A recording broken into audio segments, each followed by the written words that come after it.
Now to a glimpse inside the turbulent world of Charlie Sheen. One of his so-called goddesses, Bree Olson, is speaking out about her time living there with Sheen and what really happened inside that mansion. And ABC's Dan Harris sat down with Olson. Hey, Robin, good morning to you. Her name is Rachel Oberlin by birth. She's a girl who grew up in the cornfields of Indiana, changed her name to Bree Olson, became a porn star, and then became one of Charlie Sheen's goddesses. And now she says the behind-the-scenes reality was quite different than what they presented publicly at the time.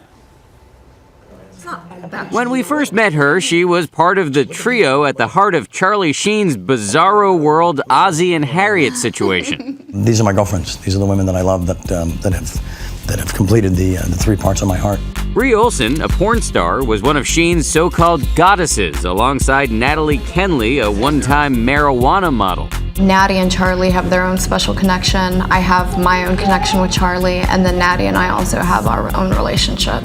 But even though they portrayed it as close-knit and kinky, behind the scenes, it was anything but. Was it a tense environment then, in the home?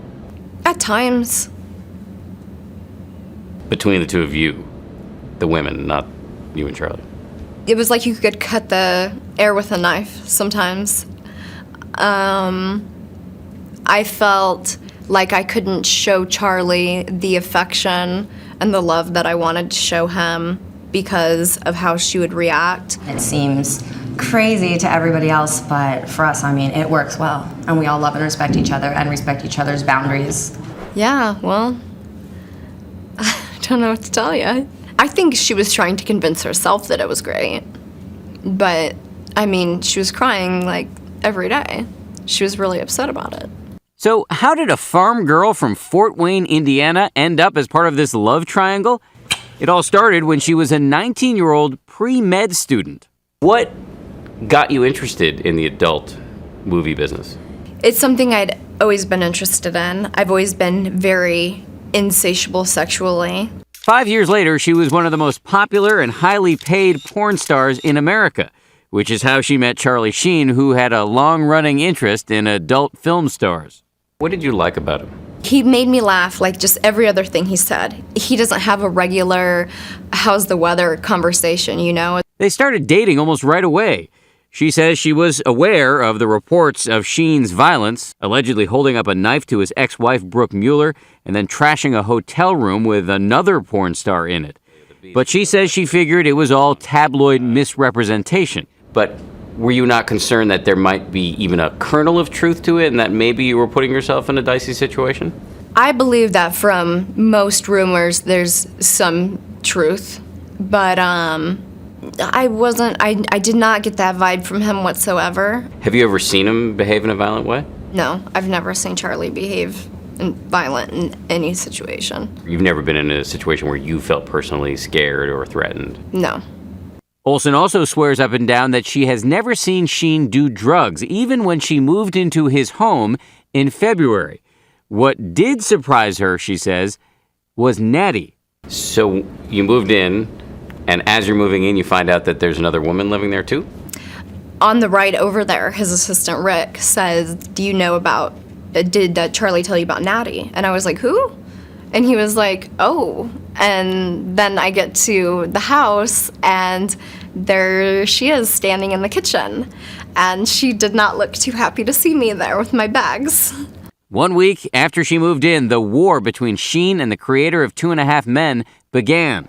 And during all of those interviews with the talk of tiger blood, warlock brain, and bi winning, I am on a drug. It's called Charlie Sheen. Olson and Natty watched smilingly from the couch. A lot of people saw those interviews that he did and thought, this guy appears to be psychologically unbalanced. He would still talk the truth of stuff, but at the same time he was just cracking so many jokes because he was just bored. He was just relaxed and trying to have fun, and people that don't know him, they just don't get it. Even during those incomprehensible webcasts? Where the worms of freedom have all gone insane, I plucked them or sucked them from the heart of my brain. Maybe that was his way of venting or getting stress out, stress relief, because I was with him almost every time of the day, and he seemed perfectly kosher and fine to me.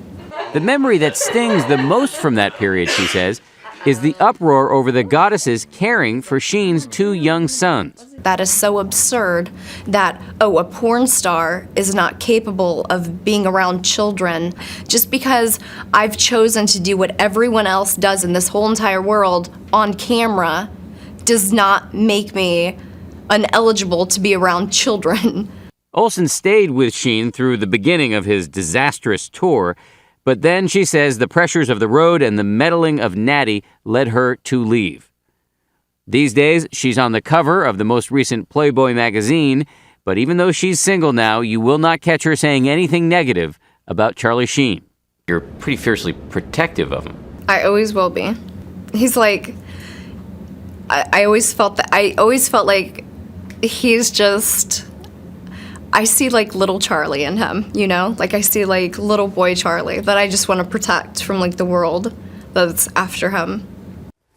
Little boy Charlie. So what's next for Bree Olson? She insists she's trying to get out of the porn business and that she's going to spend the next year trying to cross over into mainstream acting. And if she fails at that, she says she wants to get married and have kids. She is still, by the way, in touch with Charlie, and she is most definitely not in touch with Natty.